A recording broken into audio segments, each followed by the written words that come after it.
Hello friends, welcome to GS study. तो आप लोगों की पढ़ाई अच्छी चल रही होगी।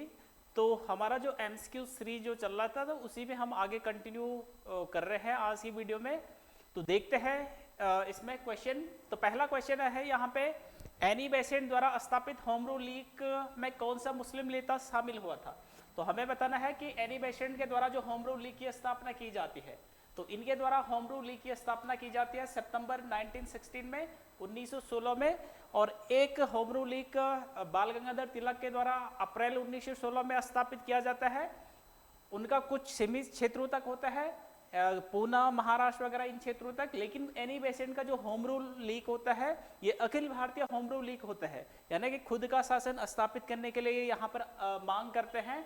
तो इसमें कौन सा मुस्लिम नेता यहाँ पे सम्मिलित हुआ था? मोहम्मद इकबाल।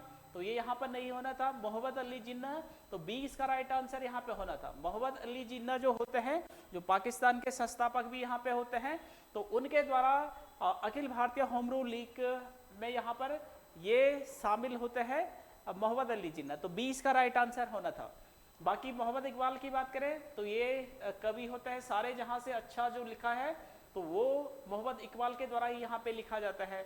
इसके अलावा अबुल कलाम आज़ाद की बात करें तो ये हिंदू मुस्लिम एकता के समर्थक होते हैं, और इनके द्वारा या ये क्या होता है, ये प्रथम स्वतंत्र भारत के प्रथम क्या होते हैं, स्वतंत्र भारत के प्रथम शिक्षा मंत्री भी या अबुल कलाम आज़ाद होते हैं, शिक्षा मंत्री।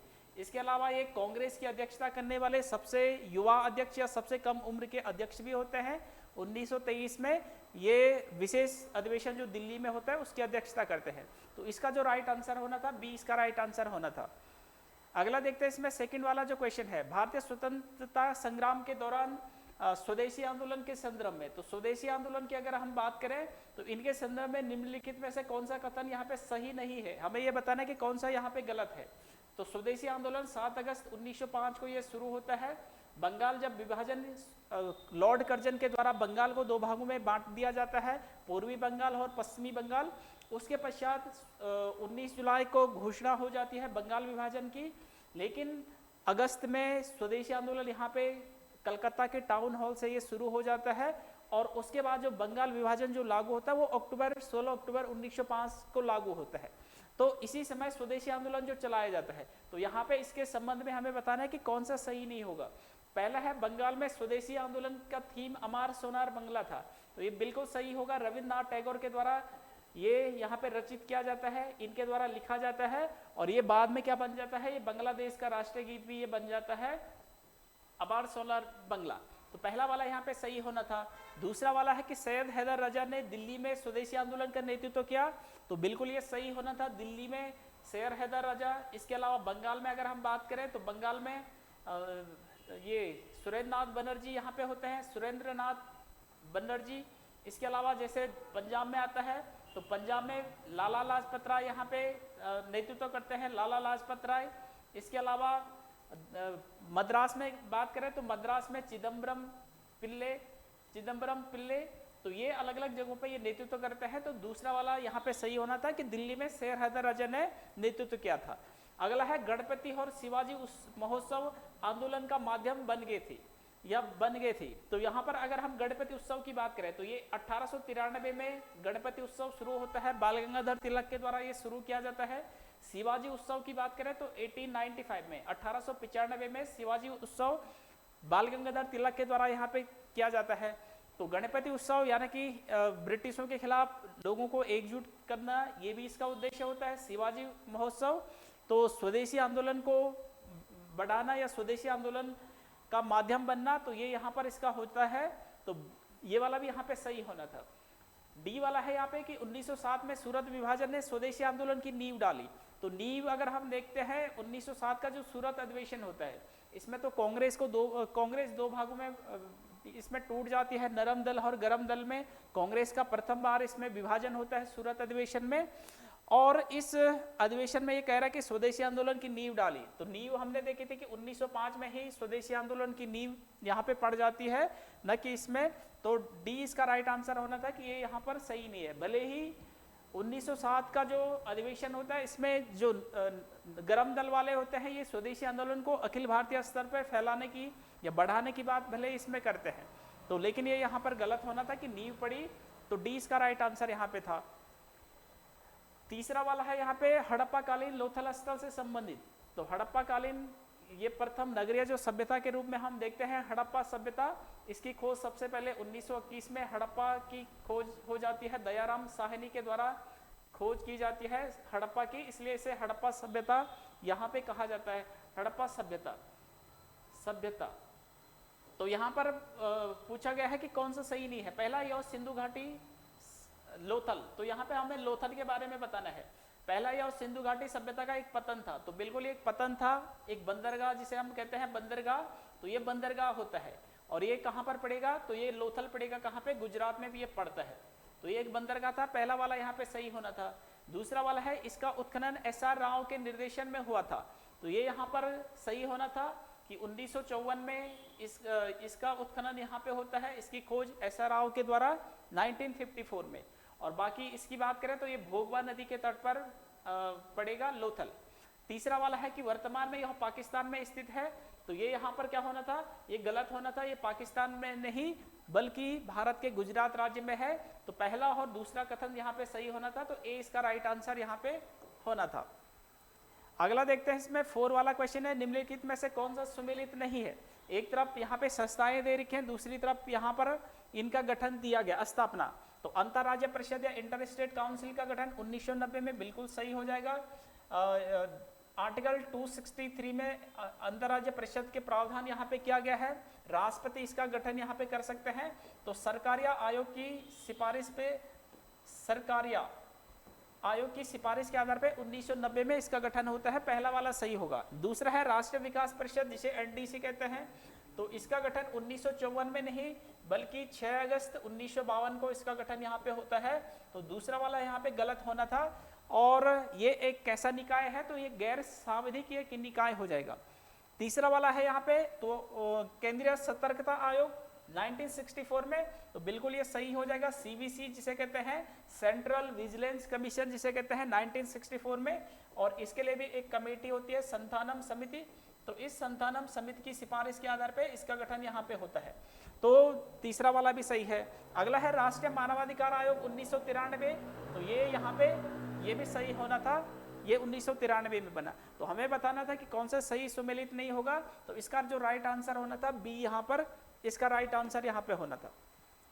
अगला 5 वाला क्वेश्चन है, राज्य लोक सेवा आयोग के सदस्य को हटाया जा सकता है। तो राज्य लोक सेवा आयोग के सदस्यों की बात की गई है। अगर इनकी नियुक्ति की बात करें तो नियुक्ति आर्टिकल 316 के तहत यहाँ पर इनकी जो नियुक्ति करते हैं तो राज्यपाल इनकी नियुक्ति करते हैं, लेकिन अगर हटाने की बारी आएगी तो आर्टिकल 317 के तहत इनको केवल कदाचार के आधार पे इनको पद से हटाया जा सकता है। तो यहाँ पर सुप्रीम कोर्ट इसकी जांच करेगा, सुप्रीम कोर्ट की जांच के पश्चात राष्ट्रपति ही इनको पद से हटा सकते हैं।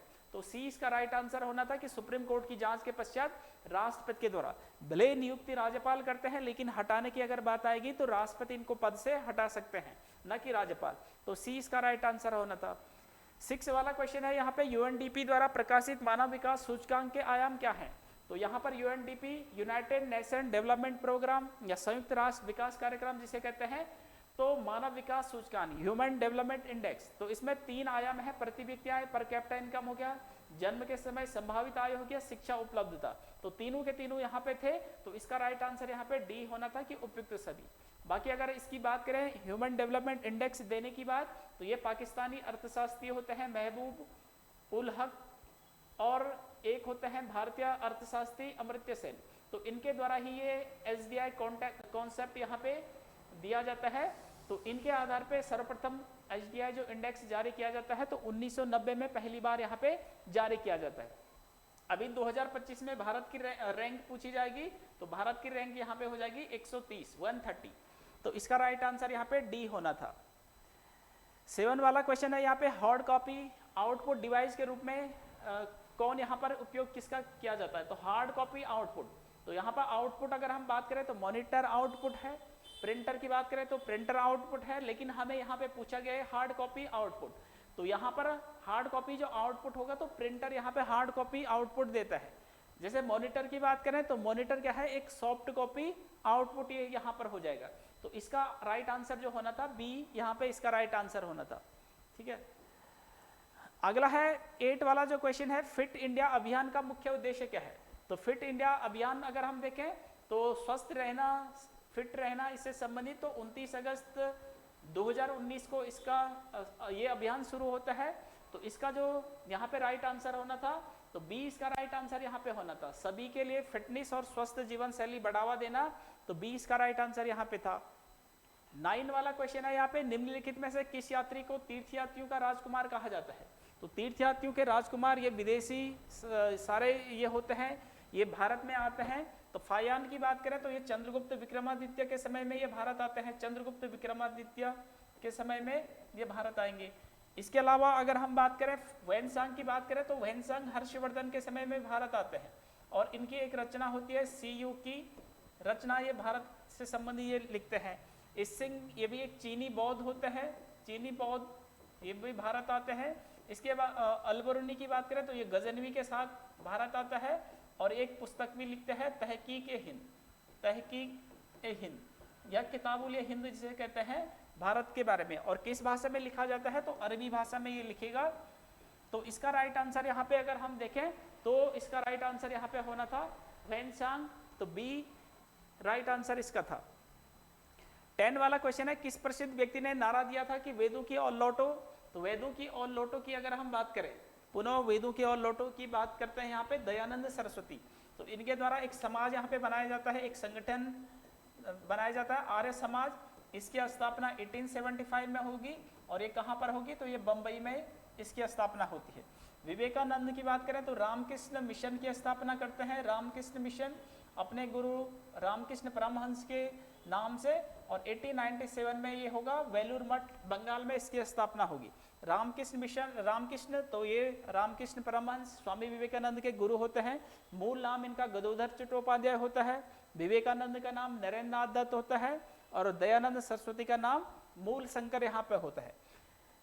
शिव नारायण अग्निहोत्री की बात करें तो ये देव समाज की स्थापना करते हैं, तो ये करेंगे 1887, ये कहीं 6 दिया गया है, तो ये इसकी स्थापना करेंगे लाहौर में। ठीक है, तो इसका जो राइट आंसर यहाँ पे होना था, तो सी इसका राइट आंसर यहाँ पे होना था। ठीक है, अगला अगर हम देखें, अगला क्वेश्चन अगर हम देखें 11वां वाला जो क्वेश्चन है, तो ये यहाँ पर दे रखा है पैगोंग सो झील समाचारों में थी, निम्नलिखित में से किन देशों के बीच सीमा विवाद है?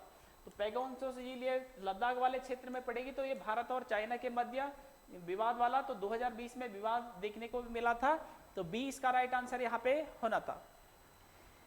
12 वाला क्वेश्चन है, हाल ही में खबरों में रही प्रधानमंत्री किसान सम्मान निधि योजना। तो प्रधानमंत्री किसान सम्मान निधि योजना की बात करें तो 1 दिसंबर 2018 को किसान सम्मान निधि योजना शुरू होती है, और ये सालाना 6,000 रुपये इसमें दिए जाते हैं। 2,000 की 3 किस्तें यहाँ पर आती हैं, और ये 6,000 रुपये यहाँ पे दिए जाते हैं। तो इसका राइट आंसर यहाँ पे बी होना था, भूमिधर किसान परिवारों को वित्तीय जरूरतों के लिए मदद करना, तो बी इसका राइट आंसर यहाँ पे था।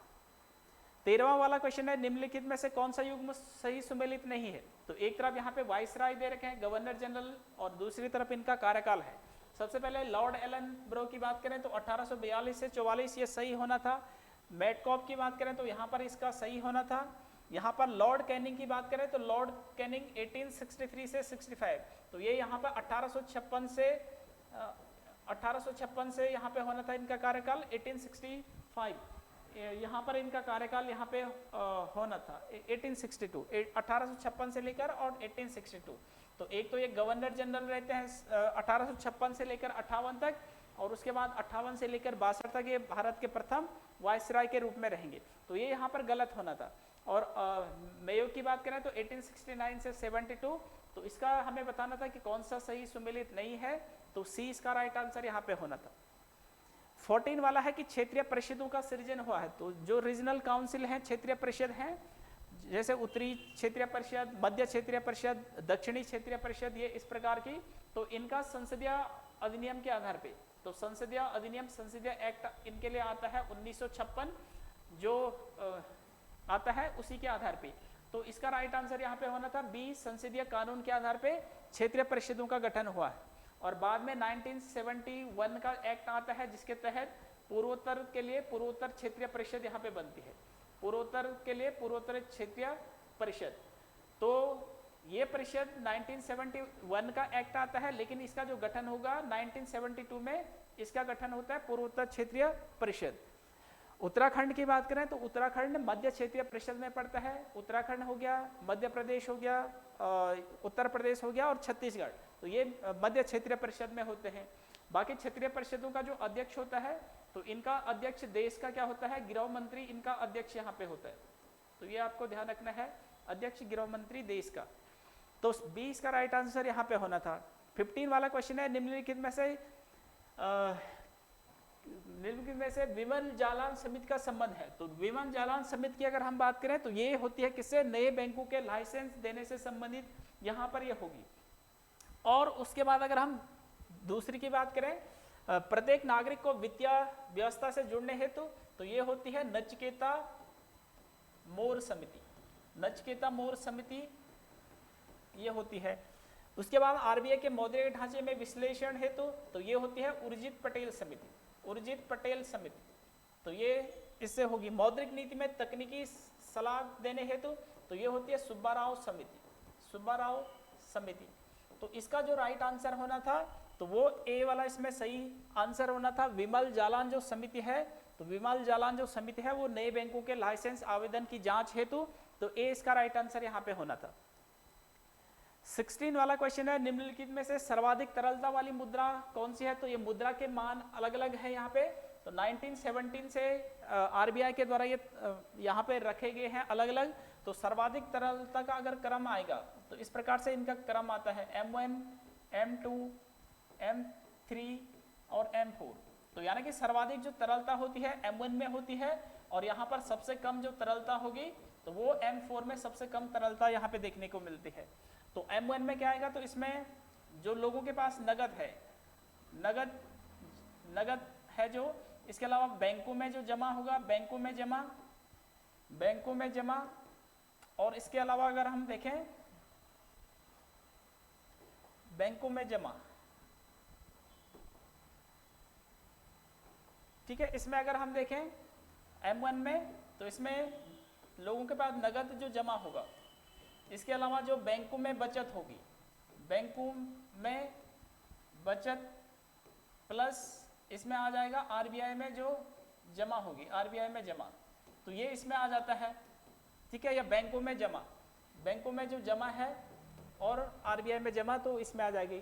M2 में क्या आता है, तो इसमें M1 आता है प्लस इसमें जो डाकघर में है, डाकघरों में बचत या डाकघरों में जमा, डाकघरों में जमा, इसमें आ जाएगा। M2 में डाकघरों में जमा, इसमें आ जाएगा या डाकघरों में बचत, ठीक है। इसमें आएगा डाकघरों में बचत, ठीक है। M3 में क्या आता है, तो M3 में M1 आता है, और इसके अलावा जो आता है इसमें, तो इसमें बैंकों की सावधि जमा इसमें आती है, बैंकों की सावधि जमा। तो सावधि जमा का मतलब इसमें क्या हो जाएगा, जो FD है, बैंकों में जो FD होती है तो वो इसमें आ जाएगी। और M4 में क्या होता है, तो इसमें इसमें आ जाएगा M3, ठीक है। M3 इसमें आ जाएगा, और इसके अलावा डाकघरों में कुल जमा, डाकघरों में कुल जमा। तो ये इस प्रकार के अलग अलग जो जमा होती हैं, जो पैसे जमा होते हैं, तो वो अलग अलग मुद्राओं को के रूप में यहाँ पे रखा गया है। तो यहाँ पे सर्वाधिक तरलता पूछी गई थी, तो सर्वाधिक तरलता M1 में होगी, सबसे कम तरलता तो M4 यहाँ पे होगा। 17 क्वेश्चन है यहाँ पे, दांडेकर रथ फॉर्मूला का संबंध है। तो दांडेकर रथ फॉर्मूला, तो ये होगा किससे संबंधित, तो ये ये गरीबी से संबंधित होगा। सी इसका राइट आंसर होना था। 1971 में इन्होंने वैज्ञानिक तरीके से पहली बार गरीबी से संबंधित यहाँ पे बात आंकड़े रखे थे वैज्ञानिक तरीके से पहली बार, तो सी इसका राइट आंसर यहाँ पे होना था। 18 वाला क्वेश्चन है, स्वतंत्र भारत की भूमि सुधार से संबंधित निम्नलिखित में से कौन सा कथन सही है यहाँ पे। तो पहला है, हकबंदी कानून पारिवारिक जोत पर केंद्रित थे, न कि व्यक्तिगत जोत पर। तो हकबंदी कानून क्या होता है, तो एक ऐसा सरकारी नियम होता है जो ये निश्चित तय करता है कि कोई व्यक्ति या परिवार कानूनी तौर पर किसी जमीन को कितना रख सकता है। तो ये हकबंदी कानून से संबंधित यहाँ पर होना था। तो यहाँ पर अगर हम देखें तो इसका राइट आंसर क्या होना था, भूमि सुधारों के प्रमुख उद्देश्य सभी भूमिहीनों को कृषि भूमि प्रदान करना। तो 20 का राइट आंसर होना था कि सभी भूमिधर जिनके पास भूमि नहीं है उनको भूमि उपलब्ध करवाना, तो ये इसका उद्देश्य होता है। तो 20 का राइट आंसर यहाँ पे होना था। अगला है 19 वाला क्वेश्चन है यहाँ पे, कैस्पियन सागर से जुड़े कौन से कथन गलत हैं। तो यह दुनिया की सबसे बड़ी झील है, तो बिल्कुल ये सही होना था। यह 5 देशों से घिरा हुआ है, रूस, ईरान, अजरबैजान, कजाकिस्तान, तुर्कमेनिस्तान, तो ये यहाँ पर ये भी सही होना था। और अगला है इसमें तीसरा, वोल्गा, यूरल और टेरक नदियां इसमें गिरती है, तो ये भी यहाँ पर सही होना था। तो तीनों के तीनों ऑप्शन यहाँ पर क्या है, सही है। तो यानी कि सभी 3। तो इसमें हमें पूछा गया है क्या गलत है, तो गलत क्या है, अच्छा सॉरी, इसमें सभी 3 नहीं, इसमें गलत पूछा गया है, तो इसमें गलत क्या होगा, कोई भी नहीं। तो डी इसका राइट आंसर यहाँ पे होना था कि कोई भी गलत यहाँ पे नहीं है। अगला लास्ट क्वेश्चन है यहाँ पे, लास्ट क्वेश्चन की अगर हम बात करें तो लास्ट क्वेश्चन है इसमें कि रेमन मैग्सेसे पुरस्कार 2025 पाने वाले पहले भारतीय लाभकारी संस्था एनजीओ जो है, तो पहली एनजीओ के रूप में यहाँ पर क्या है, तो यहाँ पर इसकी अगर हम बात करें तो डी इसका राइट आंसर यहाँ पे होना था, foundation to educate girls globally. तो ये प्रथम गैर लाभकारी संस्था एनजीओ यहाँ पे होती है। और प्रथम अगर भारतीय पूछे जाएंगे रेमन मैग्सेसे पुरस्कार प्राप्त करने वाले, तो ये विनोबा भावे यहाँ पे होते हैं, विनोबा भावे, ठीक है। तो इसका जो राइट आंसर होना था तो ये डी यहाँ पे होना था। तो आज के लिए 20 क्वेश्चन यहाँ पे जीएस के एमसीक्यूज थे। तो उम्मीद है आपको ये वीडियो पसंद आई होगी। मिलते हैं एक दूसरी वीडियो के साथ, तब तक के लिए बाय बाय।